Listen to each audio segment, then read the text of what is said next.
Muito bom dia a todos. Bom dia, você que está me acompanhando aí nesse curso dos conceitos fundamentais do direito civil. Pois é, pessoal, essa é a sétima aula, é o sétimo encontro. Vocês sabem que meu compromisso com vocês, eu sempre começo dessa forma, é estimular um ensino crítico, aprofundado do direito civil, em uma sequência muito lógica, sem perder jamais a didática. Cada um desses encontros tem um mínimo de 40 minutos, um máximo de 1 hora. E ao final dessa sétima aula, eu vou dizer para vocês qual será o conteúdo da oitava aula lá do dia 29 de julho. Perfeito? Então, queridos amigos, vocês sabem, como sempre, para não pesar, eu adoro ler o que vocês dizem, mas não dá. Eu vou desabilitar os comentários. Vamos lá então, gente? Pronto, desativei. Abuso do direito. Esse é o nosso tema de hoje. Vocês estão prestando bastante atenção? Então vamos lá, vamos começar para valer. Primeiro ponto. Na aula passada nós estudamos o ilícito, mas o ilícito tradicional. Ou seja, o ilícito tradicional é um comportamento que constitui uma transgressão a regras. E eu mostrei no encontro passado que hoje nós vivemos um processo de fragmentação do ilícito. Não se fala mais em ilícito, e sim ilícitos, porque essa é uma categoria multifacetada, aberta, plural. Quem acompanhou comigo a aula passada viu que a única eficácia do ilícito, falar que a única eficácia do ilícito é a compensatória, a indenizatória, está errado. O ilícito, eu elenquei, tem uma série de outras eficácias, inibitória, autorizativa, caducificante, invalidante, punitiva, restitutória. Mas deixa para lá, isso é águas passadas. Agora eu vim aqui para falar foi sobre o abuso do direito. Mas por que eu fiz menção ao ato ilícito? Pelo seguinte, porque se nós formos fazer um mapa da parte geral do Código Civil, uma cartografia, tem 2 artigos ali que são 2 cláusulas gerais de ilicitude. O 186, que é a cláusula geral da ilicitude subjetiva, e o 187, a aula de hoje, que é a cláusula geral da ilicitude objetiva. E então eu vou explicar o abuso do direito a partir das 4 diferenças entre o ilícito subjetivo do 186, o clássico, e o ilícito objetivo, o de hoje, do artigo 187. Perfeito? Vamos começar pelo 186. Por que o artigo 186 é o ato ilícito subjetivo? Porque quem tiver com o artigo 186 na mão vai ver que ele não exige apenas o ato ilícito. Ele não se contenta com a antijuridicidade do comportamento. Ele exige a culpa, o dano e o nexo causal como elementos completantes de uma espécie de um ato ilícito. Ou seja, o ato ilícito do 186, ele é uma espécie de apêndice do 927 do Código Civil, porque ele é um ato ilícito que gera responsabilidade civil.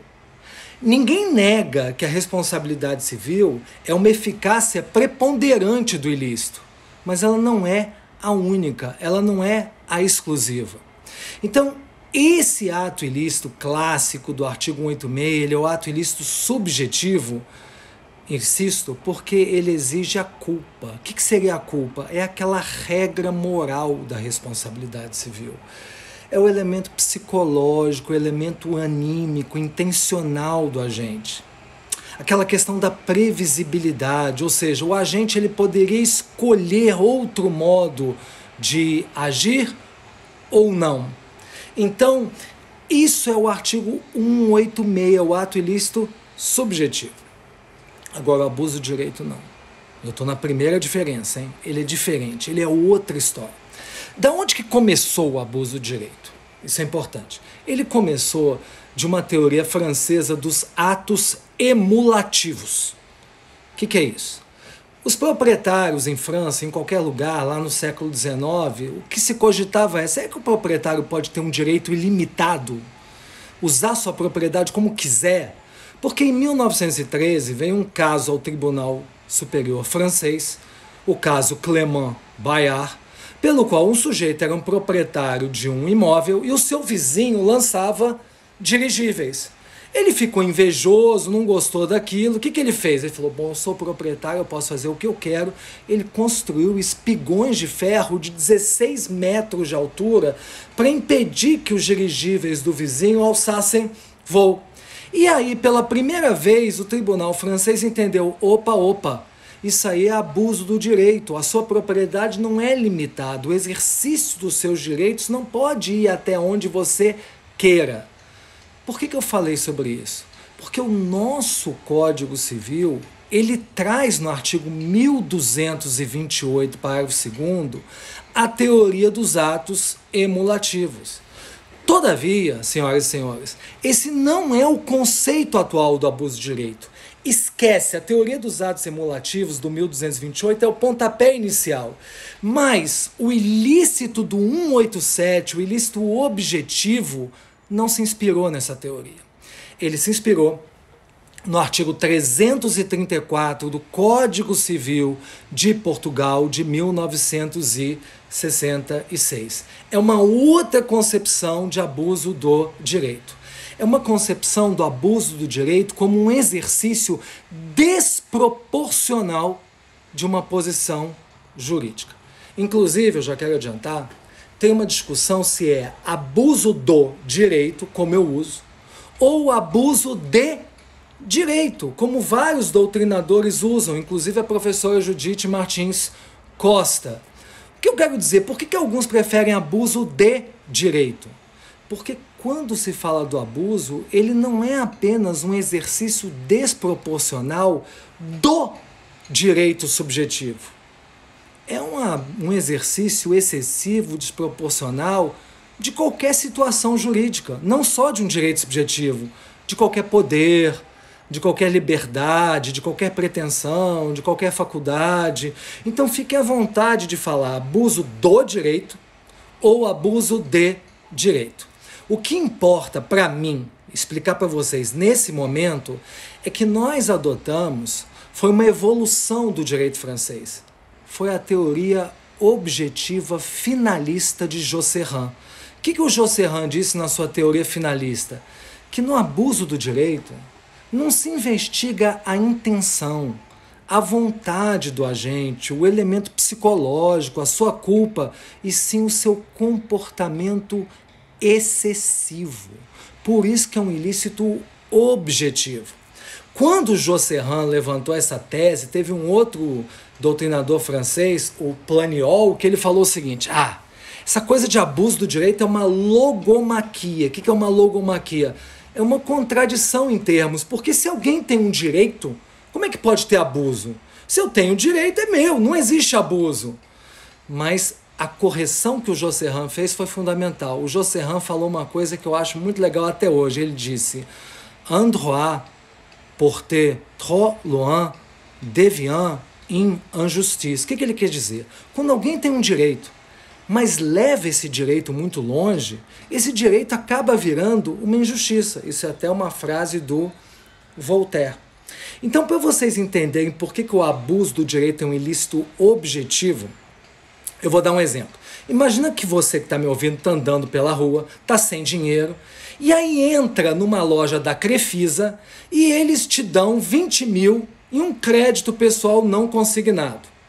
Legal, para você pagar esse empréstimo daqui a uns 6 meses. Passam 6 meses, vem a Crefisa e te cobra 20% ao mês. Aí você fala, peraí, eu não vou te pagar, mas a Crefisa, como é que você não vai me pagar? É um ato jurídico perfeito, é um negócio jurídico válido. Crefisa é instituição financeira. Pela súmula 596 do STF, isso não é usura, não. Nós podemos praticar juros livremente acima de 12% ao ano. Ou seja, é um exercício de um direito nosso. Você pode, você que pegou esse empréstimo a 20%, ir a juízo pedir a redução? Pode. Por quê? Porque isso é um abuso do direito. É um abuso do direito por quê? Porque o direito da Crefisa, em tese, foi exercido dentro dos limites da lei. Só que houve uma desproporção no seu exercício. Houve um exagero no exercício desse direito. Em outras palavras, o que eu quero dizer a vocês é que o abuso do direito, ele é um apelo à prudência, ele é um apelo à moderação na apreciação aos limites do exercício do direito. Então essa foi a primeira diferença, o abuso do direito como um ilícito objetivo que independe de culpa. Mas agora eu vou dar a segunda diferença entre o ato ilícito do 186 e o ato ilícito do 187. Eu acho que essa é mais importante. Qual que é? O ato ilícito do 186. Deixa eu dar um exemplo de um ato ilícito tradicional. Estuprar, matar, furtar. Isso é o ato ilícito tradicional do 186. Esse ilícito ele é qualificado pela ilegalidade. Por que ele é um ilícito qualificado pela ilegalidade? Porque quem comete esses ilícitos está violando uma regra. Tem uma regra que está lá na lei dizendo não estuprar, não matar, não roubar. Ou seja, é aquela história, tudo que não é proibido é permitido. Então esse é um ilícito típico. O abuso do direito não. O abuso do direito é outra lógica. O abuso do direito, pensa nesse exemplo da Crefisa. Quando a Crefisa te emprestou R$10.000 com juros de 20% ao mês, ela praticou algum ato ilícito? Ela praticou alguma ilegalidade? Não, mas é um ilícito do mesmo jeito. Só que não é um ilícito qualificado pela ilegalidade, é um ilícito qualificado pela ilegitimidade. Porque aquela instituição financeira ela não está violando uma regra, ela está violando um princípio. Não se trata de uma antijuridicidade de origem, mas de uma antijuridicidade de resultado. Deixa eu ser mais claro. Aquele comportamento da Crefisa violou formalmente uma regra? Não, não violou formalmente uma regra. O que ele violou foi materialmente os limites éticos do ordenamento jurídico. Repeat, flashback again. Não é uma violação de uma regra, é uma violação material dos limites éticos do ordenamento jurídico. Em outras palavras, o abuso do direito é um ato lícito na origem, na estrutura. Ele é ilícito na sua finalidade. O abuso do direito ele tem uma capa de licitude, uma aparência de licitude. Então, se eu fosse falar em uma linguagem muito atualizada, eu diria para vocês que hoje, em 2020, nem tudo que não é proibido é permitido. Por que nem tudo que não é proibido é permitido? Porque no perímetro que separa o proibido do permitido, existe o abusivo. E o abusivo, pessoal, ele é tão ilícito quanto aquilo que é proibido.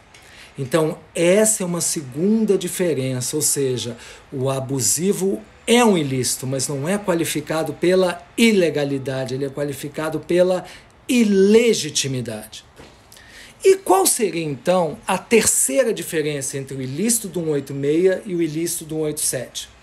Vocês já sabem que estuprar, roubar, matar é o ilícito subjetivo clássico do artigo 186. Quem é que diz que isso aí é um ilícito? Esse ilícito, ele é dado pela lei. Ele é um a priori. Existem comportamentos que o legislador já seleciona como proibidos. O abuso do direito, não. O abuso do direito ele não é dado pela lei. Ele não é um a priori. Ele é uma construção. O abuso do direito ele é paulatinamente construído pelos nossos tribunais, conforme as indicações da doutrina. E a doutrina se posiciona como? Por que a doutrina vai trazendo novos subsídios para o abuso?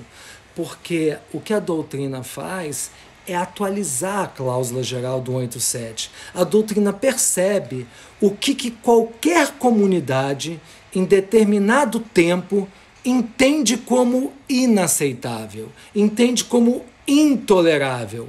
O que determinada comunidade, em algum tempo, entende que é um comportamento que viola o sentido axiológico da norma. Em outras palavras, eu quero dizer que só pode se falar em abuso de direito em ordenamentos jurídicos que integram princípios e regras. Por isso que o 186 ele é seguido pelo 187, porque o abuso do direito ele complementa o ato ilícito tradicional do artigo 186.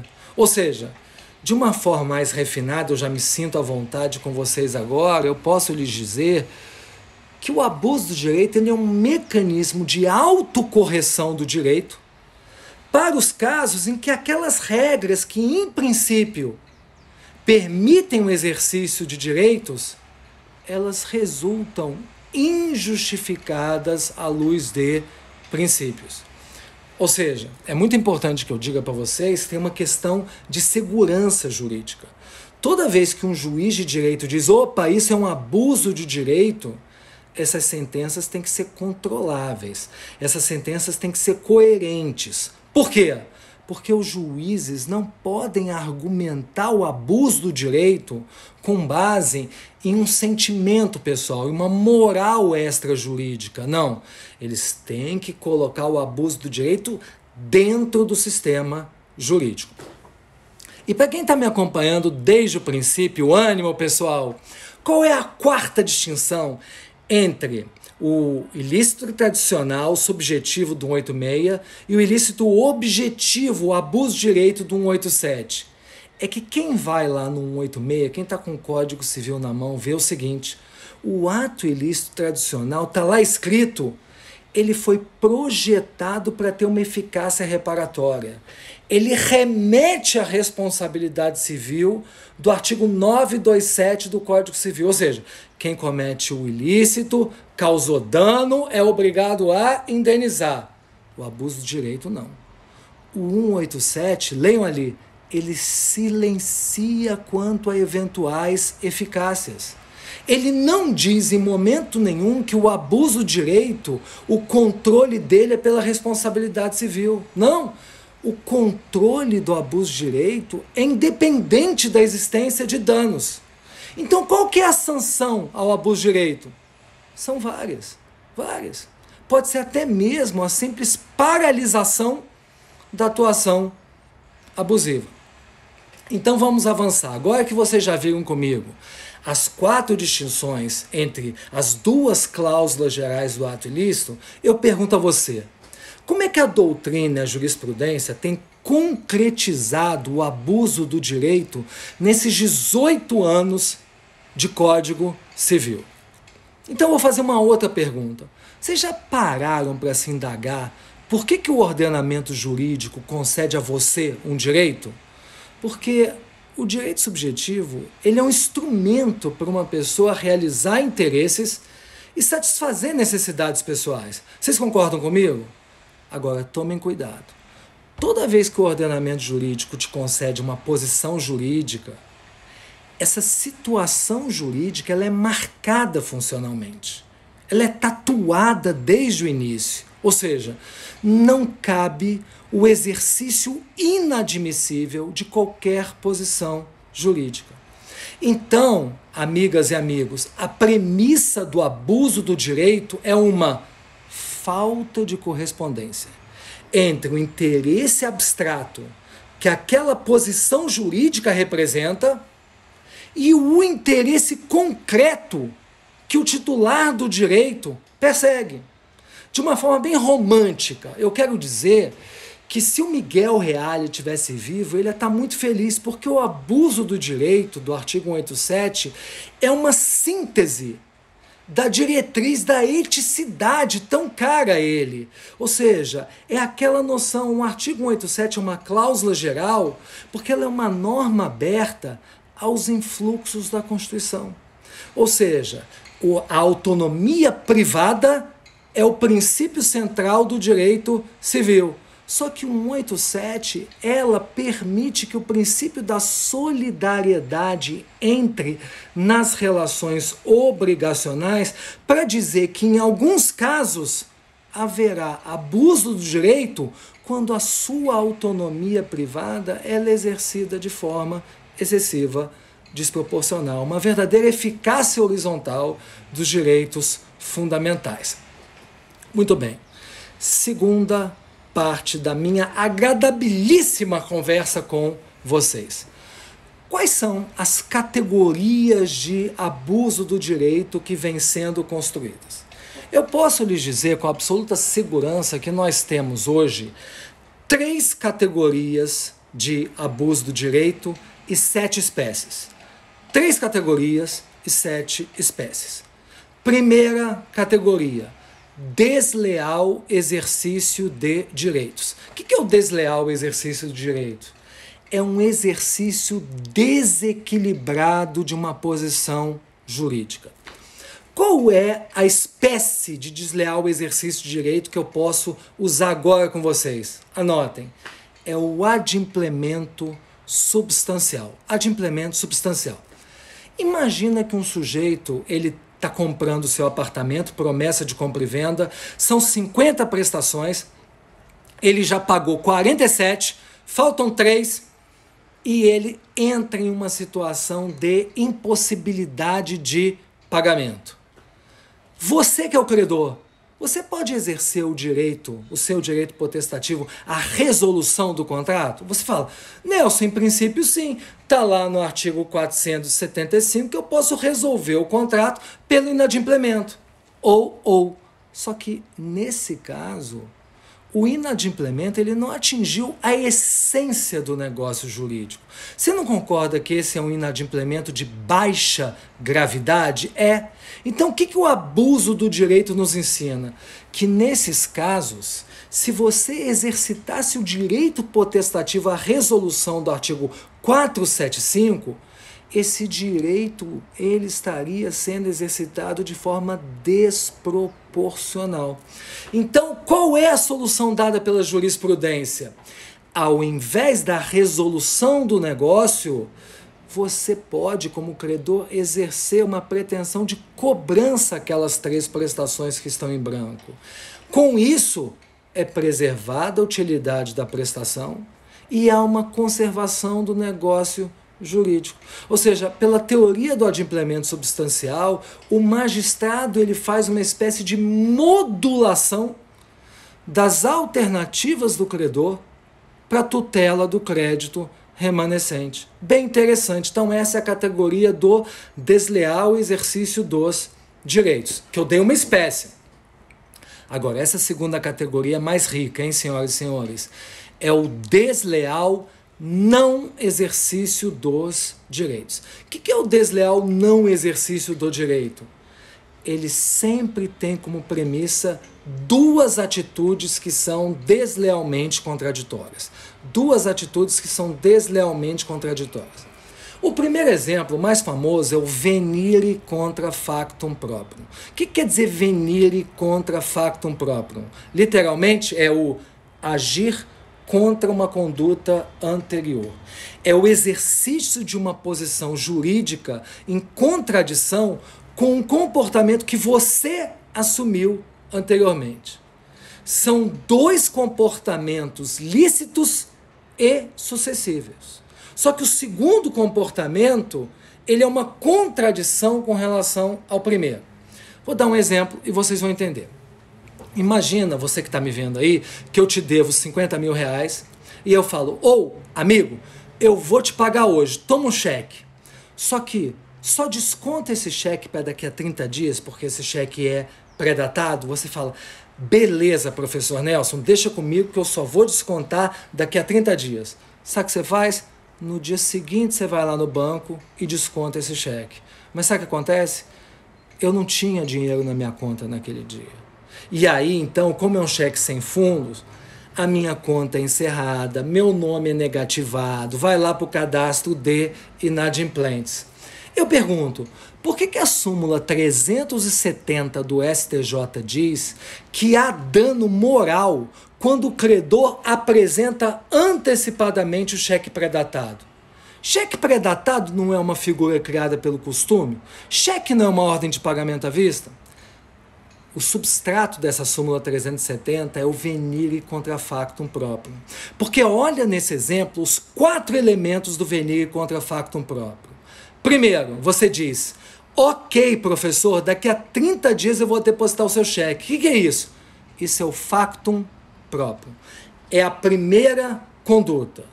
E essa primeira conduta, olha o segundo requisito, ela traz em Nelson uma legítima expectativa de confiança que você conservará o sentido da sua conduta inicial. Qual que é o terceiro requisito? O terceiro requisito é exatamente a segunda conduta. A segunda conduta é um comportamento contraditório, porque você foi lá e depositou o cheque no dia seguinte. Esse comportamento contraditório, ele violou a minha confiança em você. E qual que é o quarto requisito? O dano que você me causou.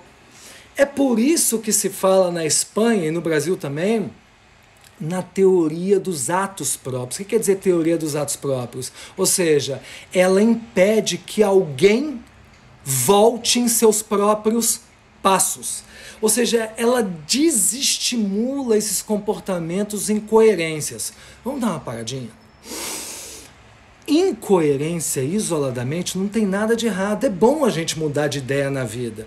É aquela coisa do Raul Seixas, né? Eu gostaria de ser aquela metamorfose ambulante e não ter aquela velha opinião formada sobre tudo. Isso é legal. Agora, ruim é quando você se prevalece da incoerência para quebrar a confiança daquele que acreditou no sentido inicial do seu comportamento. Aí que está o venire contra factum próprio. Então, essa é a primeira espécie do gênero desleal não exercício dos direitos. A segunda espécie dessa categoria desleal não exercício dos direitos, eu fico brincando com os meus alunos, lá vem palavrão. É o nemo auditur, olha que bonito, nemo auditur propriam turpitudinem allegans. O que quer dizer isso? Vamos ficar só com nemo auditor? Ninguém pode se beneficiar da sua própria torpeza. O âmago do nemo auditor é exatamente uma censura a condutas maliciosas. É aquele sujeito popular espertalhão que invoca a sua própria malícia para escapar aos efeitos de um ato jurídico. Vejam que interessante essa espécie de abuso do direito. Vamos supor que um de vocês que está me acompanhando tem 17 anos e você chega e fala, Nelson, quer comprar minha moto? Eu falo, quero. Mas vem cá, você tem 18 anos? Tenho 18 anos. Aí você falsifica teu documento, eu acredito que você tem 18 anos.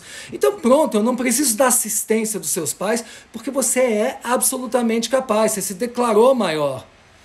Você vendeu para mim a moto, passa um mês. Aí você fala, nossa, aquela moto eu vendi para o Nelson, foi barato demais, fez um péssimo negócio. Ela valia o dobro. Aí sabe o que você faz? Ajuiza uma ação de anulabilidade de seu juiz. Eu era relativamente incapaz, eu tinha 17 anos e não fui assistido por meus pais. Pergunto, o que o juiz vai fazer com aquela ação ali onde você exerceu ali um pedido de anulabilidade para desconstituir aquele negócio jurídico? O juiz vai dizer, nananina não, houve um abuso do direito porque você quis se beneficiar da própria torpeza. Ou seja, você primeiro invocou um comportamento malicioso, se prevaleceu desse comportamento malicioso e depois você se arrependeu e quer o benefício da lei. Qual que é a diferença desse nemo audito para o venire contra factum proprium? É sutil. Eles têm uma coisa em comum. Qual que a coisa que eles têm em comum? A coisa que eles têm em comum é que uma conduta posterior viola uma conduta inicial. Isso eles têm de igual. Mas a diferença é que no nemo auditor, o que se quer é reprimir um ardil da parte. O venire contra factum próprio, não. Ele não olha esse aspecto subjetivo. Ele se basta com uma contradição objetiva entre o segundo comportamento e o primeiro comportamento, porque aquele primeiro comportamento, ele trouxe uma legítima expectativa de confiança à parte. Muito bem. Ainda nesse grupo, firme, pessoal, tem uma terceira espécie de abuso do direito. Qual seria? A suprécio. Isso, suprécio é muito famosa também. O que acontece na suprécio? Na suprécio, a finalidade do abuso do direito é atribuir eficácia à inatividade no exercício de um direito. Ou seja, o chique da suprécio é que há uma longa omissão seguida de uma conduta ativa contrária àquela omissão. Só que vocês vão ver pelo meu exemplo que aquela longa omissão, o segundo comportamento que vem depois, que é uma conduta ativa, esse segundo comportamento ele já vem no momento tardio. Então deixa eu dar um exemplo. Eu moro num prédio de 15 andares e eu moro na cobertura. Só que acima da cobertura tem o 16º andar, que é uma área comum, é uma área de todo mundo. Só que vamos supor que durante 12 anos, só eu, morador da cobertura, utilizei aquela área para fazer churrasco, para fazer festinha, só eu. E o condomínio nunca reclamou daquilo. Era área comum, mas o condomínio nunca reclamou. Depois de 12 anos, aparece um síndico novo, enérgico, e ajuiza uma demanda para que eu desocupe aquela área. Sabe o que eu vou alegar? Suprécio. Por quê? Porque o condomínio não exercitou aquele direito por um prazo razoável.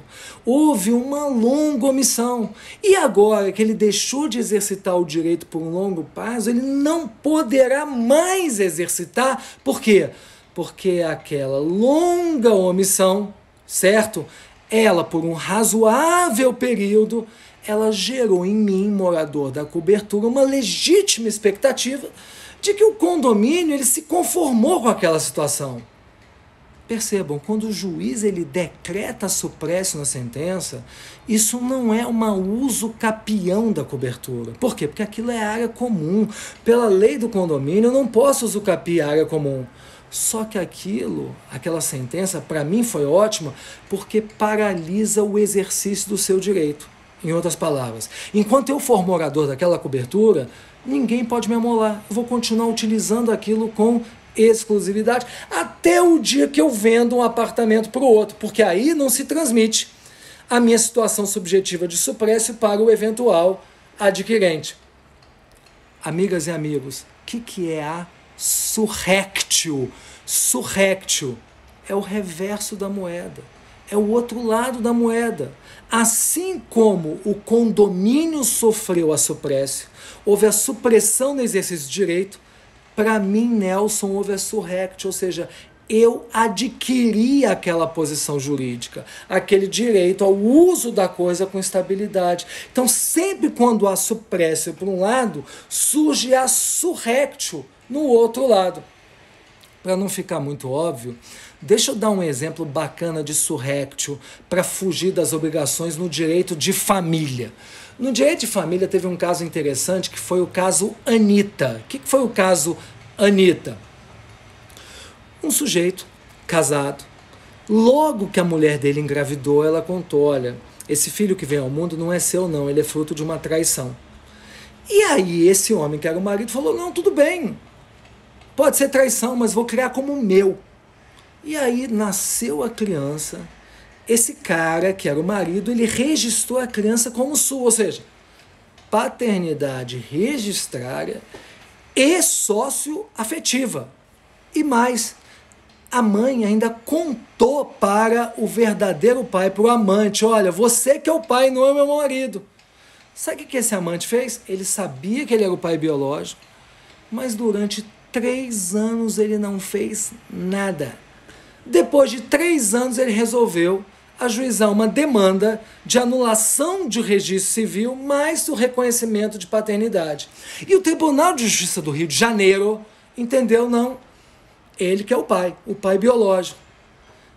O pai registrário, sócio afetivo, nem se coçou com essa decisão, recorreu ao STJ e nesse interregno continuou tratando o filho como seu, continuou dando posse de estado de filho, nome, tratamento, reputação. Sabe o que o STJ entendeu nesse caso? Que houve suprécio. que esse pai biológico ele buscou tardiamente a paternidade. Essa inatividade ali ocasionou a perda daquela posição jurídica. Isso réptil para o pai socioafetivo por aquela posse do estado de filiação por esse longo tempo. Eu ouso dizer, amigos, que se fosse hoje essa decisão do STJ, e não há 8 anos atrás, provavelmente o STJ apelaria para a multiparentalidade. Ele tentaria resolver aquilo com parentalidade múltipla dos dois. Mas não foi a solução. Avançando, além das situações que eu trouxe aqui para vocês, além das 4 situações que eu trouxe para vocês de abuso do direito nesse grupo, tem mais uma outra. Qual que é? Tem, olha que eu vou falar bonito aqui, tem o duty to mitigate the loss. É o dever de mitigar o próprio prejuízo. É uma outra situação de abuso do direito dentro desse grupo do desleal não exercício dos direitos. Quando é que se dá essa situação do duty to mitigate the loss? Ela sempre se dá quando alguém é credor, vamos supor que eu sou o seu credor, ele vê que o devedor não consegue pagar, ele vê que o devedor está em uma situação difícil e ele deixa, desculpem, o devedor se explodir. Ou seja, ele não pratica nenhum comportamento colaborativo no sentido de tirar o devedor do fundo do poço. Só, Nelson, dá um exemplo. Vou dar um exemplo nessa situação de pandemia. Vamos supor que eu tenho um contrato com você e você não consegue, por alguma razão, cumprir a sua prestação. E aí o que acontece? No nosso contrato não tem uma cláusula de hardship. O que seria uma cláusula de hardship? Seria aquela cláusula que, diante da alteração das circunstâncias, obrigaria as partes a uma renegociação extrajudicial, uma repactuação. Não tem essa cláusula de hardship. O que se entende hoje? O que se entende hoje é que, se não há essa cláusula, mas o devedor, dentro da boa-fé objetiva, ele envia uma carta para o credor, mostrando sua situação, trazendo uma proposta séria de renegociação, de repactuação, o credor ele exerce abuso do direito se ele pegar essa proposta de renegociação, jogar no lixo e não iniciar qualquer tentativa de repactuação. Por quê? Porque o credor ele estaria violando o duty to mitigate the loss, o dever de mitigar a situação do devedor. Tanto é verdade que eu, Nelson, insisto que se houver esse abuso de direito e mais tarde o devedor for obrigado a ajuizar uma ação de revisão do contrato pelo artigo 317 do Código Civil, ele pode, além da revisão, pleitear perdas e danos. Perdas e danos por quê?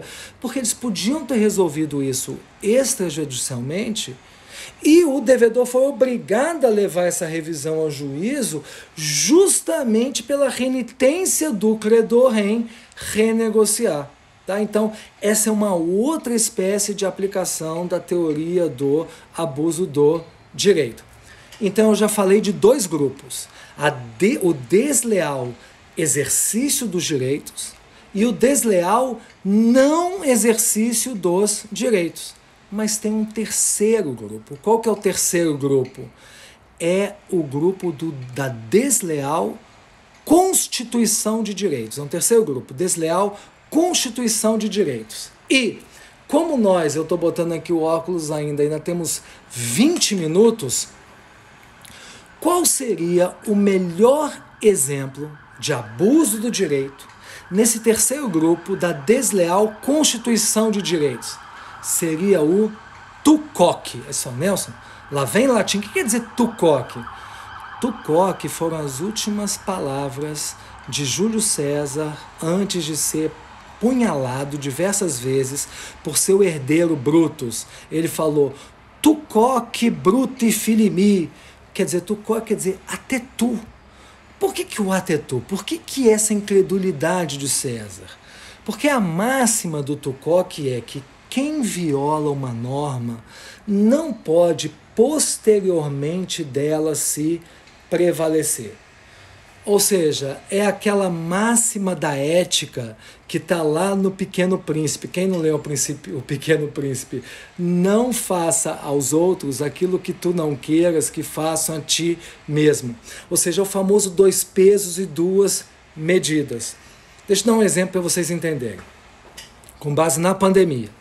Então tá aqui na pandemia, você é o devedor, eu sou o credor, você fala, Nelson, pelo amor de Deus, houve uma alteração das circunstâncias e eu quero rever os termos do contrato. Só que antes de ter acontecido a pandemia, já em dezembro do ano passado, você já estava em mora. Ou seja, como é que você quer rever um contrato se antes das novas circunstâncias serem postas, você já estava descumprindo aquele contrato? É o 2 pesos, 2 medidas. O sujeito viola uma norma e posteriormente quer se prevalecer dessa norma. Por mais que o artigo 478 do Código Civil ele não diga que a mora anterior impede a aplicação da teoria da imprevisão, pelo abuso do direito, o credor pode dizer, seu juiz, aqui não cabe nem revisão, nem outra medida de readequação, justamente por essa desleal constituição de direitos, por causa desse Tucoc. Eu gosto muito de uma frase do direito inglês que diz equity must come in clean hands. O que é isso? A equidade ela tem que vir em mãos limpas. Aquele que estava com as mãos sujas, ele não pode posteriormente se beneficiar daquela norma. Só uma observação, senhoras e senhores. O abuso do direito não se esgota nessas 7 espécies que eu falei. Essas 7 espécies, dentro dessas 3 categorias, elas são as mais famosas. Só que existem outras situações do abuso do direito que impedem a produção de efeitos do ato abusivo na exata necessidade do artigo 187, mas que não estão nessas 7 espécies. É só para mostrar que, como o artigo 187 é uma cláusula geral, uma norma aberta, essas espécies elas não conseguem exaurir todas as potencialidades fáticas do abuso do direito. Eu queria, amigos, eu peço que vocês peçam muita atenção, fazer 4 observações sobre o abuso de direito. 4 observações. Número 1, eu tenho muito receio do mau uso do abuso do direito por juízes de direito. Um excesso de juízes onde há um mau uso. Querem ver um exemplo? Eu faço um contrato com vocês e tem uma cláusula resolutória expressa. O que quer dizer a cláusula resolutória expressa? Quer dizer que as partes já pactuaram que se amanhã você for inadimplente, vamos supor, no dia 15 de agosto, automaticamente, em 15 de agosto, aquele contrato está resolvido. Muitos e muitos juízes, inclusive o STJ, entende que chegou no dia 15 de agosto, não está automaticamente resolvido, que haveria um abuso do direito se o credor não interpelar o devedor para dar a ele uma segunda oportunidade para pagar. Prezados e prezados, aonde está escrito isso? Ou seja, a cláusula resolutiva expressa ela é justamente fruto da autodeterminação em contratos paritários, em contratos simétricos. Isso aí é um mau uso do abuso de direito, porque se as partes quisessem uma interpelação, elas teriam dito isso numa cláusula. Elas teriam feito uma cláusula retardando a resolução automática do contrato.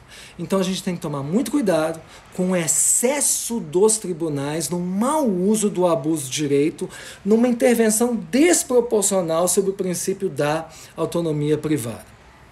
Segunda observação. O abuso do direito é uma figura jurídica tão rica, mas tão rica, que ele transcende o direito civil. Você que gosta de outras matérias, existe abuso do direito em qualquer canto. Exemplo, no direito societário, deliberações societárias abusivas, abuso de direito. No processo civil, Abuso no exercício de ação. No direito administrativo também existe abuso para tudo que é canto, mas a base do abuso de direito é o 187, é o Código Civil. E só para vocês verem uma noção que o abuso de direito nunca envelhece, ele é uma cláusula geral que está sempre fazendo um lifting. O que a lei da liberdade econômica fez com o abuso de direito? Talvez o caso mais recente do abuso de direito. Quando a gente pensa em abuso do direito, o que a gente pensaria? O abuso do poder econômico por parte do empreendedor, por parte do empresário. Isso é muito sério, isso é muito importante. Só que a lei da liberdade econômica, no artigo 4º, ela fala em abuso do poder regulatório. O que é isso? Abuso do poder regulatório fala que o excesso, nesse caso, não é das partes. A finalidade do abuso do poder regulatório não é conter a autodeterminação de empresários, não. É conter o excesso no exercício da função ordenatória do Estado. Olha que bacana. Conter o excesso no exercício da função ordenatória do Estado para valorizar a autonomia privada das partes. O que eu quis dizer com esse exemplo? Que a ideia da lei da liberdade econômica foi dizer que nem sempre o abuso do direito ele visa moderar a autodeterminação das partes. Nem sempre ele visa conter a autodeterminação das partes. Muitas vezes ele visa conter outros interesses. Maravilha? Terceira observação que eu faço nesse tempo que nos resta aqui, nesse tempinho aí que nós temos ainda de 15 minutos. É muito engraçado esse negócio de botar os óculos de ver de longe e ver de perto, pessoal. Mas fiquem firmes comigo. Terceira observação. Muitos de vocês confundem abuso do direito com abusividade contratual. São coisas diferentes. O abuso do direito, ele está no nível da eficácia do ato jurídico. Ele é um controle do exercício desmedido de uma posição jurídica. Ou seja, o ato jurídico ele é válido, é um ato jurídico perfeito. O problema dele está no exercício desproporcional excessivo.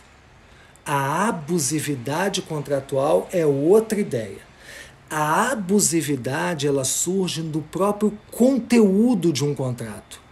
Ou seja, a abusividade contratual ela se manifesta quando, num caso concreto, existe uma cláusula que ultrapassa padrões mínimos de equilíbrio nas posições contratuais num contrato. Para facilitar a vida de vocês, a gente sempre fala em abusividade contratual quando existe um contrato entre desiguais e nesse contrato entre desiguais tem uma cláusula que já nasce leonina. Então a sanção aí não é ineficácia, a sanção é a nulidade, é a invalidade. Por isso que o artigo 424 do Código Civil ele fala que no contrato de adesão aquela cláusula abusiva ela é inválida. Isso não é abuso do direito 424, é abusividade contratual. Quando o artigo 51 do CDC fala no rol de cláusulas abusivas, isso não é abuso do direito, isso é abusividade contratual que leva à nulidade daquelas cláusulas. Maravilha? E a minha última observação de hoje. Muita gente fala, Nelson, aonde que está a fronteira entre abuso do direito e boa-fé objetiva? São muito próximos. Mas pensem o seguinte, vocês vão fazer uma metáfora aqui comigo, uma figura de retórica? Imaginem, pessoal, dois círculos. Esses círculos são secantes. Eles têm uma faixa em comum e têm duas faixas em particular. Aonde que está a faixa em comum do abuso de direito com a boa-fé?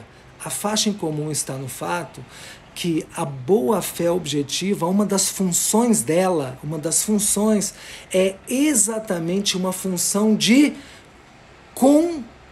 controlar o exercício excessivo de posições jurídicas. Porque controlando o exercício excessivo de posições jurídicas, ela evita o abuso de direito. Ou seja, essa aí é a faixa comum entre os dois círculos secantes. Só que o abuso do direito, ele não nasce apenas de uma violação da boa-fé. Ele também nasce, lê lá no artigo 187, de uma violação à função social do contrato ou uma violação aos bons costumes. Ou seja, o abuso do direito, ele tem áreas que estão além da boa-fé objetiva. E qual que é a área particular do círculo da boa-fé? A boa-fé não tem apenas a função de controlar o abuso de direito, evitar o abuso de direito. Ela também tem uma função interpretativa do negócio jurídico e ela tem uma função integrativa do negócio jurídico, trazendo deveres anexos. Aliás, meus queridos amigos, eu vou justamente terminar a aula de hoje dizendo que vocês ficaram felizes que vocês aprenderam hoje, eu sei que vocês aprenderam, as fronteiras entre o lícito e o ilícito, os limites do exercício regular do direito para o exercício abusivo do direito. Então anotem, nosso próximo encontro, dia 29 de julho, às 11 da manhã, nossa 8ª aula, sabe qual que vai ser o tema? Relação obrigacional. Esse é um conceito fundamental do direito civil. Eu já vou sair da parte geral e já entro na 8ª aula nesse conceito fundamental, relação obrigacional. Foi um prazer estar com vocês. Se cuidem. Até a próxima quarta. Muitas felicidades. Eu vou encerrar aqui. Tchau, gente!